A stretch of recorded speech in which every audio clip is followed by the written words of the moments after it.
이 시간 하나님께서 우리에게 주실 생명의 말씀은 누가복음 6장 39절부터 42절까지. 누가복음 6장 39절부터 42절까지. 우리 함께 합독합니다. 또 비유로 말씀하시되 맹인이 맹인을 인도할 수 있느냐? 둘이 다 구덩이에 빠지지 아니하겠느냐? 제자가 그 선생보다 높지 못하나 무릇 온전하게 된 자는 그 선생과 같으리라. 어찌하여 형제의 눈 속에 있는 티는 보고 내 눈 속에 있는 덜보는 깨달지 못하느냐? 너는 내 눈 속에 있는 덜보를 보지 못하면서 어찌하여 형제에게 말하기를 형제여 나로 내 눈 속에 있는 티를 빼게 하라 할 수 있느냐? 외식하는 자여 먼저 내 눈 속에서 덜보를 빼라. 그 후에야 네가 밝히 보고 형제의 눈 속에 있는 티를 빼리라. 할렐루야. 옆 사람은 인사합니다. 잘 되고 있습니다. 잘 될 줄로 믿습니다. 기도하고 순종하면 더 잘 됩니다. 오늘 인생 최고의 날입니다. 인생 최고의 축복은 예수 믿는 것입니다. 할렐루야. 예수님은 하나님의 자비하심과 같이 너희도 자비한 자가 되라 그렇게 말씀하시거든. 하나님의 자비하심. 하나님이 얼마나 자비하세요? 우리가 하나님의 자비하심을 생각할 때 하나님이 얼마나 자비하신가? 크게 두 가지를 말할 수 있죠. 하나는 독생자 예수 그리스도를 십자가에 죽이시기까지 우리를 사랑하셨다. 아멘. 그 하나님의 사랑은 일시적인 사랑이 아니다. 영원한 사랑이다. 우리는 뭐 사랑해도 뭐 반짝 사랑하고 싫으면 탁 차버리죠. 하나님의 사랑은 그런 사랑이 아닙니다. 하나님의 사랑은 독생자 예수 그리스도를 십자가에 죽이면서 우리를 구원한 그 사랑 뿐만 아니라 그 예수님의 하나님의 자비하신 사랑은 일시적인 것이 아니고 영원한 사랑이다. 그런데 예수님께서 하나님의 자비하심과 같이 너희도 뭐한 자가 되라? 자비한 자가 되라는 겁니다. 될 수 있다 없다? 지난주에 설교 말씀 들었으니까 잘 이야기 대답 잘해야 됩니다. 그렇게 할 수 있다 없다?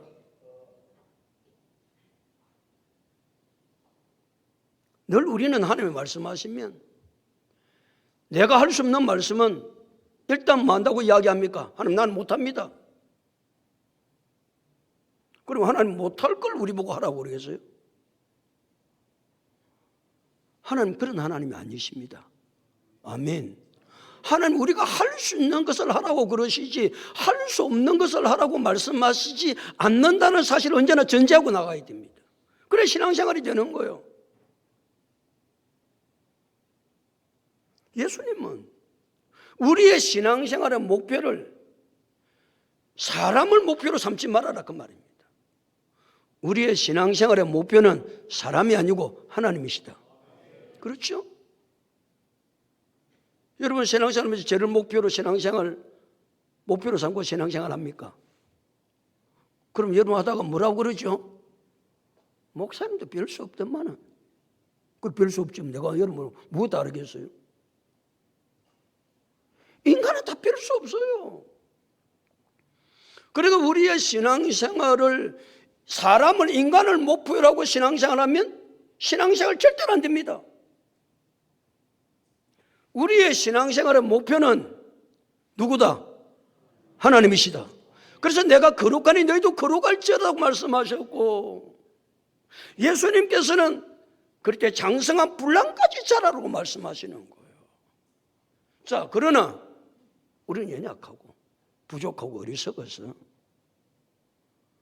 예수님께서 하나님의 자비하심과 같이 너희도 자비하라 그러면 우리는 일단 나는 못합니다. 그 생각이 먼저 듭니다. 그러나 우리가 할 수 없는 것을 하나님은 하라고 하시지 않는다.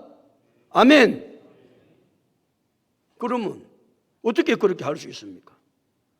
주님이 내 안에 거하고 내가 주님 안에 거하고 성령이 나를 사로잡으면 사람은 할 수 없지만 그 하나님께서 우리를 하게 해 주시는 줄로 믿습니다. 나는 못합니다. 맞습니다. 그러나 하나님께서 우리에게 능력을 주시면 할 수 있다, 할 수 없다? 할 수 있다. 그래서 빌보서 4장 13절은 내게 많은 자 안에서 능력 주시는 자 안에서 그 다음에 내가 모든 것을 할 수 있다, 없다? 있다. 대답 좀 크게 하지. 내게 능력 주시는 자 안에서 내가 모든 것을 할 수 있다. 그러니까 말이지. 우리의 신앙생활의 목표는 언제나 누가 아니다? 사람이 아니다. 우리의 신앙생활의 목표는 누구다? 하나님이시다. 아멘. 이 설정을 가지고 신앙생활을 해야 신앙생활이 제대로 됩니다. 맨날 우리가 하는 일은 아이고 뭐 교회 갔더만은 사람이 그렇더만. 그럼 사람이 그렇지. 맨날 하는 소리죠. 맨날 하는 소리. 그러나 신앙생활 제대로 못하는 거예요. 지금부터 우리가 신앙생활을 할 때 우리의 신앙생활의 목표는 사람이 아니라 하나님이시다. 예수님은 비판을 하지 말라고 말씀하셨어요. 비판을 하지 말라고 말씀하신 것은 아무 말도 하지 말라 그런 말은 아니래요. 공정한 것을 말하지 말라 그런 말이 아니에요. 정당한 말을 하지 말라 그런 말이 아니에요. 비판하지 말라는 말은 편견을 가지고 말하지 말. 편견. 사람들 다 편견을 가지고 이야기하는 사람이 얼마나 많은지 모릅니다. 그러니까 편견을 가졌다는 이야기는 뭘 공정하지도 않고 공정하지도 않아요. 자기 생각에 내 생각에 이러면 그렇다는 거예요. 그게 맞습니까? 우리는 무슨 말을 할 때 아무리 정당한 말을 해도 내가 하는 말이 공정해야 돼요. 한쪽으로 치우치면 안 돼요. 그런 말은 하면 된다 안 된다? 안 됩니다. 입을 꼭 다물고 살아야 됩니다.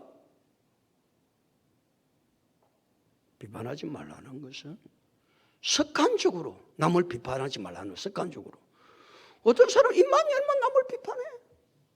이러쿵 저러쿵 입만 열면 그럼 하면 된다 안 된다? 안 된다. 예수님은 정죄하지 말라고 말했어요. 정죄. 정죄는 하나님의 심판이고 심판은 하나님만이 하실 수 있는 것이기 때문에 그러니까 정죄하지 말라는 말은 하나님의 자리에 내가 앉으면 안 된다는 거예요. 우리가 하나님의 자리에 앉으면 안 되죠. 네 번째, 용서하라고 말씀하고 있습니다. 뭐라고 말씀하신다? 용서하라. 누가 용서하신 것 같이? 하나님이 나를 용서하신 것 같이. 하나님 나를 어떻게 용서하셨죠? 내가 죄인임을 깨닫고 하나님 내 죄를 자백할 때 하나님은 우리의 죄를 용서해 주신 것처럼 다른 사람이 그 사람이 어떤 사람이든지 간에 자기의 잘못을 인정하고 내게 와서 잘못했습니다 라고 자백하면 그 사람은 죄를 뭐 해줘야 된다? 용서해 줘야 한다 그 말이에요. 다섯 번째, 예수님은 주라고 말씀하셨습니다. 뭐라고 하지 말고? 주라는 반대말이 뭐고? 달라. 달라 하지 말고 좀. 맨날 달라 달라 이거 좀 달라 저거 좀 달라. 달라 하지 말고 뭐 하는 자가 되라? 주는 자가 되라. 할렐루야. 아멘. 좀 시원찮다. 주기 싫으니까. 왜 내가 주고 살아야 되냐고. 달라고 받아도 못 사는데, 그러나 예수님은 주라고 말씀하십니다. 왜요? 사도행전 2장 35절에서 주 예수께서 친히 말씀하신 바 주는 것이 받는 것보다 원하노 복이 있다 하심을 기억하여야 할지니라. 주 예수께서 친히 말씀하신 바 뭐하는 것이 주는 것이 받는 것보다 복이 있다 하심을 뭐 해야 한다고요? 기억 좀 하고 살아라. 그래 난 좀 주지. 복이 기억이 안 되니까 남을 못 주는 거예요. 맨날 달라.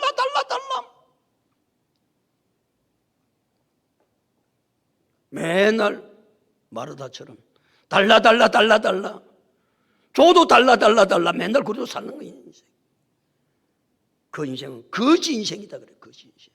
거지 인생은 거지 인생으로 살다가 끝나는 거예요. 우리 거지 인생으로 살다가 끝나지 말고 축복된 풍성한 삶을 살다가 갈 수 있기를 축복합니다. 왜 예수님께서 주는 자가 복이 있다고 말씀하셨어요? 주면 만물의 주인 되신 하나님께서 내게 주시되 후이 되어 누르고 흔들어 넘치도록 하여 너에게 안겨준다.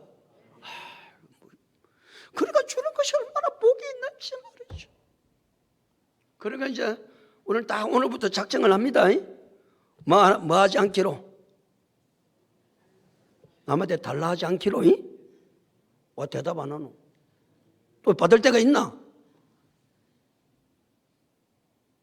그러니까 남에게 달라고 하지 않는 인생, 주는 인생으로 사는 것이 얼마나 복이 있는지를 좀 기억하고 살아라 말씀하지 않습니까?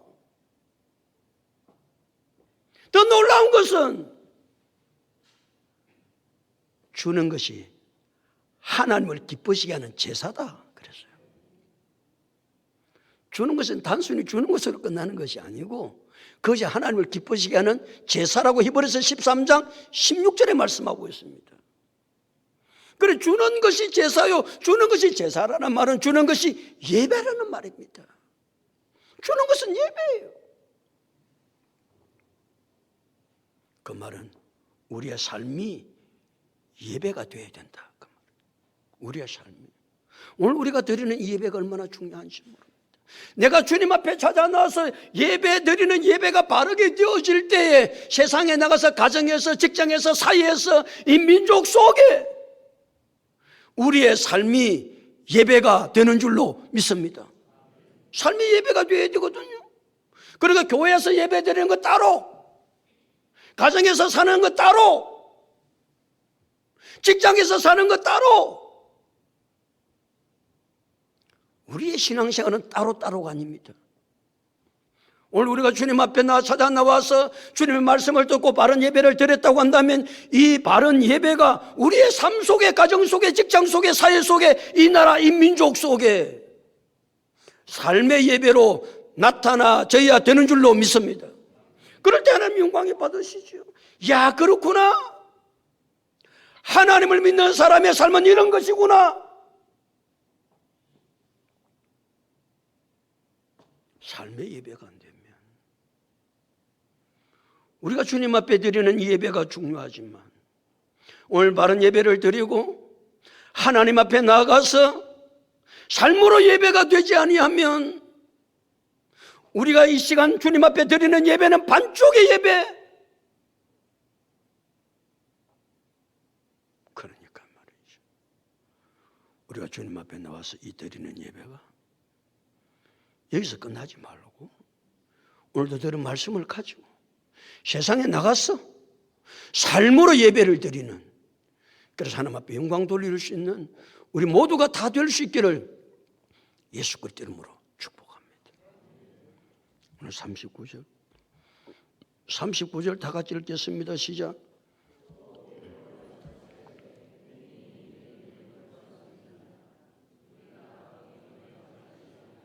또 뭐로 말씀하시되 비유로 말씀하시되 그랬어요. 예수님은 비유를 말씀을 많이 하세요. 비유.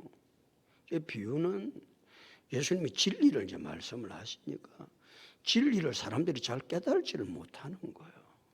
진리를 잘 깨달지를 못하니까 일상적인 삶 속에 일어나는 일 속에 현상들 속에 그걸 딱 끄집고 놓으셔서 예수님이 말씀하신 그 진리와 비교를 해서 말씀을 하시니까 사람들이 예수님이 말씀하시는 진리를 이해하기가 쉬운 거예요. 그래서 예수님은 사람들이 진리를 잘 못 깨달아요.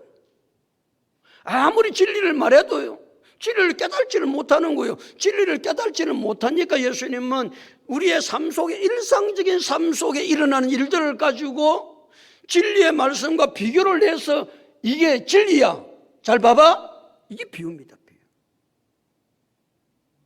예수님께서 일상적인 삶 속에 일어나는 것을 가지고 비유를 말씀하시는데 그 비유를 뭘 말씀하시는지 다시 39절 또 비유로 말씀하시되 읽습니다. 시작.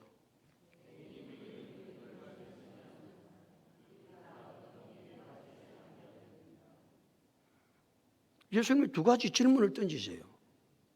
말씀을 하시면서 언제나 예수님은 질문을 많이 던지시거든. 그래야 딱 말씀이 베끼니까 받아들이니까. 저도 자꾸 묻잖아요. 대답 좀 해보라고.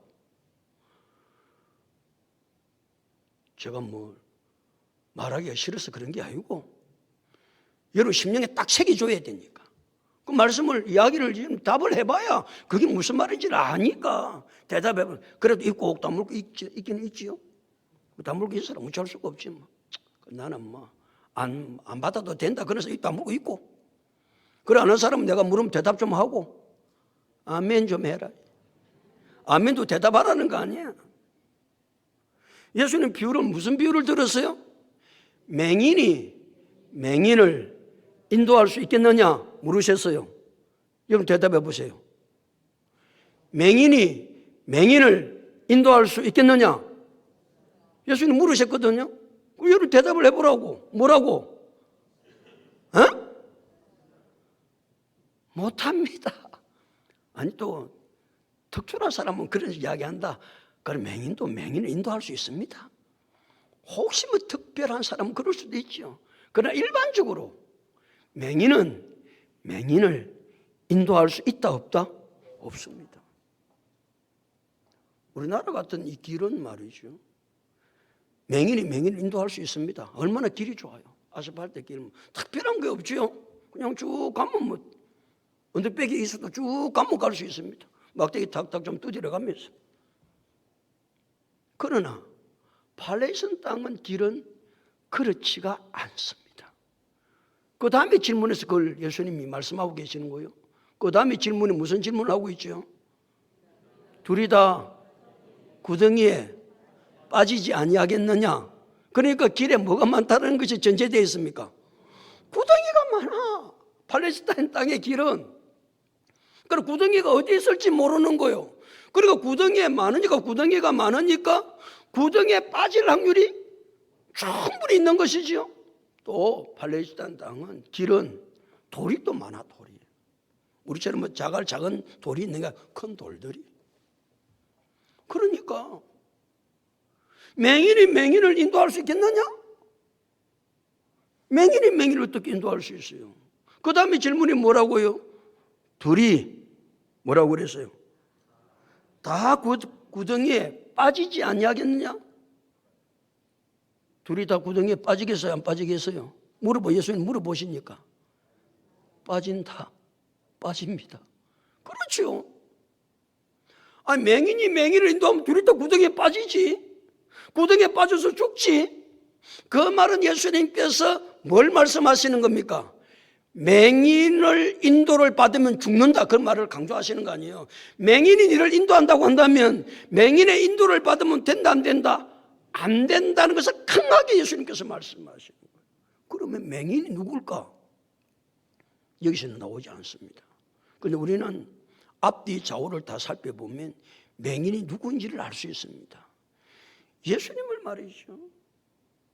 홈 잡으려고 따라다니는 무리가 반드시 있습니다. 예수님이 가는 곳들마다 예수님의 홈 잡아가지고 죽이려고 하는 무리가 있는데 그 무리들이 누구였습니까? 서기관과 바리새인들이었습니다. 그래 여기에 맹인은 누구를 지칭하고 있는가 하면은 서기관과 바리새인들을 말하고 있습니다. 서기관과 바리새인들은 빛 대신 예수님을 거부합니다. 어둠을 좋아합니다. 어둠을 따라 삽니다.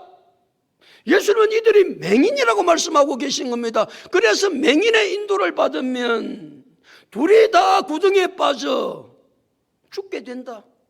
여기 구덩이에 빠진다는 말은 지옥에 들어간다 그 말입니다. 맹인은 그렇게 말하죠. 여러분 나를 따라오십시오. 내가 여러분의 갈 길을 잘 인도하겠습니다. 서기관과 바리새인 맹인들이 그렇게 이야기하는데도 그들이 맹인인 줄 모르니까 따라가는 거야. 따라가는 거야. 예수님이 하시는 말씀은 누구의 인도를 받느냐가 중요하다. 누구의 인도를 받느냐? 여러분 누구의 인도를 받습니까? 서기관과 바리새인들의 인도를 받으면 마지막 결승점은 어디다? 지옥이다. 그러니까 예수님은 서기관과 바리새인들의 인도를 받으면 큰일 난다. 이들이 지금 앉아 있는데 바리새인과 서기관들이 지금 앉아 있거든요. 따라다니거든요. 예수를 험잡으려고. 누구의 인도를 받느냐를 늘 생각해 봐야 됩니다. 여러분 누가 인도해요? 또 복잡하지? 성령 하나님께서 우리를 인도하세요. 그러나 하나님 누구를 통해서 성령의 놀라우신 일들을 알고 우리를 중간에서 인도해 간다? 죄를 통해서 인도합니다. 죄를 통해서. 제가 36년 동안 베들교회를 지금까지 주님 뜻 안에서 인도해 왔습니다. 그 인도자를 바르게 만나는 것, 그 마지막 시대 속에 바른 지도자를 만나는 것보다 중요한 것이 없습니다.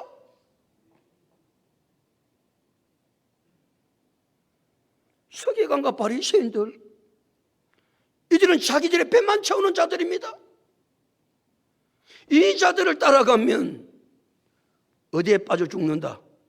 구덩이에 빠져 죽습니다.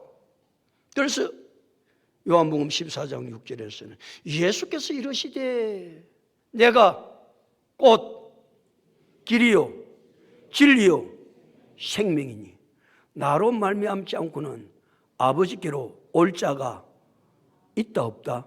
없다. 예수님만이 우리의 참 인도자예요. 오늘도 주님 앞에 나와서 예수님의 인도를 받으려고 그 예수님의 인도가 정확하게 무엇인지 모르니까 부족한 저를 강단에 세워서 하나님 인도하시면 말씀은 이런 거야. 그래서 목이 터지라 외치는 거 아니에요?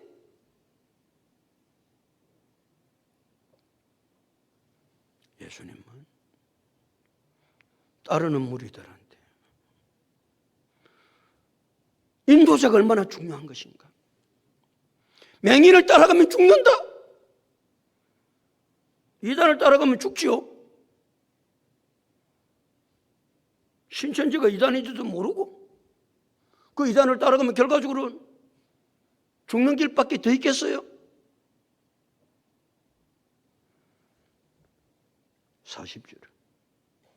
40절 다 같이 읽겠습니다. 시작.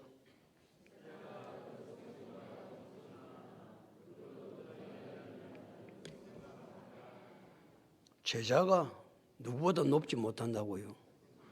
그 선생보다는 높지 못합니다. 그렇죠? 뭐 제자가 말이죠. 선생보다 높아지는 경우는 거의 없습니다. 선생을 뛰어넘지 못합니다. 그래서 선생의 수준에 언산 가르침을 받는 제자는 조금 아래에 있습니다. 가끔 가다가 탁월한 제자들도 나오지요. 선생이 하나를 가르치면 열을 아는 자 같은 그런 제자들은 선생보다 탁월할 수 있습니다. 그러나 일반적으로 제자는 그 선생보다는 마다 못합니다. 자, 그러나 봐보세요. 그 제자가 그 선생보다 높지는 못하나 무릇 뭐하게 된 자는, 온전하게 된 자는 그 선생과 말이라 같으리라. 비슷하게 된다. 뭐하게 된 자는 온전하게 된 자. 온전하게 됐다는 말은 선생이 가르치는 것을 잘 받아서 말이죠. 선생이 하는 게 하나도 빠뜨리지 않고 선생의 가르침을 완전하게 가르침을 잘 받은 사람은 뭐와 같이는 될 수 있다? 선생과 같이는 될 수 있다라는 거예요. 여기도 그 선생이 누구를 이야기하는 것 같습니까? 서기관과 바리새인들을 말하는 거예요. 그래서 서기관과 바리새인들의 가르침을 받으면 너희도 많은 자가 된다. 서기관과 바리새인처럼 다른 사람을 구덩이에 빠뜨리는 맹인이 된다. 그러니까 너희는 절대로 누구의 가르침을 받으면 안 된다. 서기관과 바리새인들의 가르침을 받으면 안 된다는 거예요. 그래서 40절에서는 누가 가르치는 자가 얼마나 중요한지에 대해서 예수님 말씀하시는 거예요. 가르치는 자가 중요하죠. 가르치는 자가 제대로 가르치지 못하면요, 그 가르침을 받아서 어떻게 되겠어요? 그럼 우리는 시간마다 성령의 감동을 따라서 하나님의 말씀을 가르침을 받습니다. 가르침을 받으면 우리가 온전한 자가 되면 예수 그리스도의 장성한 분란까지 잘할 수 있다라고 말씀하고 계시는 거예요. 에베소서 4장 13절에서. 그러니까 가르치는 자가 누가 나를 가르치냐면 누가 나를 가르치는 굉장히 중요합니다. 그래서 여러분은 예수님의 말씀의 가르침을 잘 받아서 그리스도의 장성한 분란까지 자라는 하나님의 거룩한 사람들이 다 될 수 있기를 예수님의 이름으로 축복합니다. 두 가지를 말씀했어요. 세 가지는 이제 세 번째 말씀은 40절을 다 같이, 41절을 다 같이 읽습니다. 시작.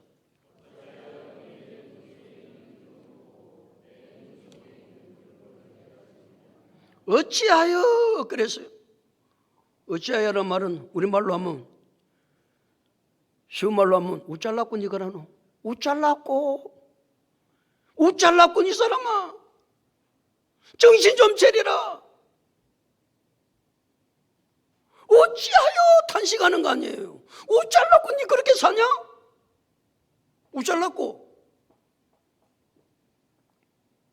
그 말은 정신 바짝 차리고 살아라 그 말입니다. 정신 차리기 싫은가 봐요. 정신 바짝 차리고 살아야 합니다. 정신 못 차리면 못 삽니다. 그러니까 주님 앞에 나올 때마다 우리는 계속해서 뭐 차리고 살아야 된다. 내가 정신 차리고 살아야지. 내가 정신을 못 차리고 살면 어떻게 되겠냐? 그러니까 예수님이 어찌하여 그랬습니다. 탄식하는 것이거든. 뭘 탄식하는 거예요? 뭘 탄식하냐고. 형제의 눈 속에 있는 티는 보고 내 눈 속에 있는 덜보는 깨달지 못하느냐? 탄식할 일 아닙니까? 형제의 눈 속에는 뭐가 있다는 티가 있어요. 티. 우리 좀만 티가 들어가도 눈 속에 들어가도 못 살잖아. 형제의 눈 속에는 티가 있고, 그런데 내 눈 속에는 뭐가 있다는 거예요? 덜보가 있다는. 덜보는 뭐예요? 지붕을 떠받치고 있는 석가래 아닙니까? 좀 비유가 가장 되기는 했죠. 그러니까 얼마나 예수님이 기가 차면, 답답하면, 형제의 눈 속에는 티가 있고 내 눈 속에는 덜보가 있는데도 뭐 하지 못한다는 거예요. 깨달지는 못한다는 거예요. 누가? 서기관과 바리새인들이 그렇다는 거예요. 아니, 서기관과 바리새인들 돌릴 게 아니고 누가 그렇다는 거예요? 내가 그렇다는 거예요. 내가. 우리는 언제나 누구 속에 있는 티는 잘 본다. 다른 사람의 눈에 있는 티는 잘 봐. 아이고, 네 눈에 티 들어갔네. 그거 빼야 되겠네. 그런데 진작 자기 눈 속에는 뭐가 있다? 덜보를 딱 여놓고 형제 눈 속에 있는 티를 자꾸 이야기하는 거예요. 그러니까 예수님 하시는 말씀은 서기관과 바리새인처럼 남 잘못된 거 보지 말고 뭘 잘 봐야 된다? 내가 잘못하고 있는 것을 잘 보라는 거예요. 사람은 남 잘못하는 걸 굉장히 잘 봅니다. 근데 자기 잘못하고 있는 것은 보질 않는다는 거예요. 그러니까 예수님은 이 서기관과 바리새인들처럼 되지 말고 행자의 눈 속에 있는 티를 보지 말고 내 눈 속에 있는 들보를 좀 깨달으라는 거예요. 그래서 좀 더 구체적으로 42절에서 말씀하고 있는데 42절 다 같이 읽겠습니다. 시작.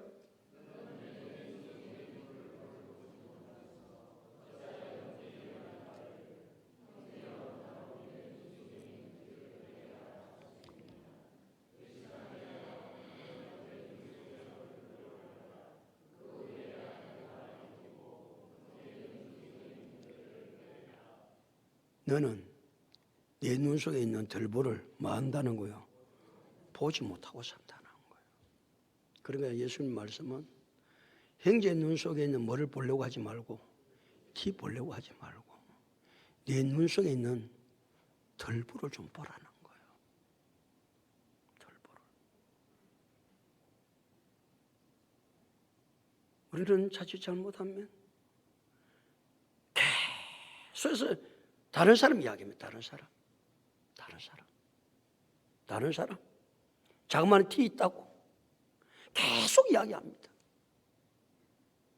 자기 눈에는 뭐가 있는지를 보지 못하면서 들보가 있는 줄을 보지 못하면서 그 다음 말씀이 참 재미있어요. 다시 42절. 너는 내 눈 속에 있는 들보는 보지 못하면서 탄식이 어찌하여 형제에게 말하기를 형제여 나로 내 눈 속에 있는 티를 빼게 하라 할 수 있느냐 그랬어요? 이 말이 무슨 말입니까? 이제 이 집사 눈에 이제 티가 있는 거예요. 이 집사야 내가 내 눈 속에 있는 티 빼줄게. 내 눈에는 뭐가 있는데? 들보가 있는데 그렇게 할 수 있느냐는 거예요. 아니 내 눈 속에 있는 들보가 있는데 형제 눈 속에 있는 내가 내 눈 속에 있는 티 빼줄게 이리 와봐. 그렇게 할 수 있느냐는 거예요. 근데 사람들은 그렇게 한다는 거예요. 자기 눈 속에는 들보가 있으면서 형제 눈 속에 있는 티를 빼주겠다고 말하는 사람들이 이 땅에 수없이 많이 있다 그 말입니다. 그렇게 할 수 있겠느냐고 묻습니다. 그래서 예수님은 그런 사람을 가르쳐서 그 다음에 뭐라고 그랬어요? 외식하는 자여 먼저 내 눈 속에서 들보를 빼라. 이 사람이 많은 사람이다. 외식하는 사람입니다.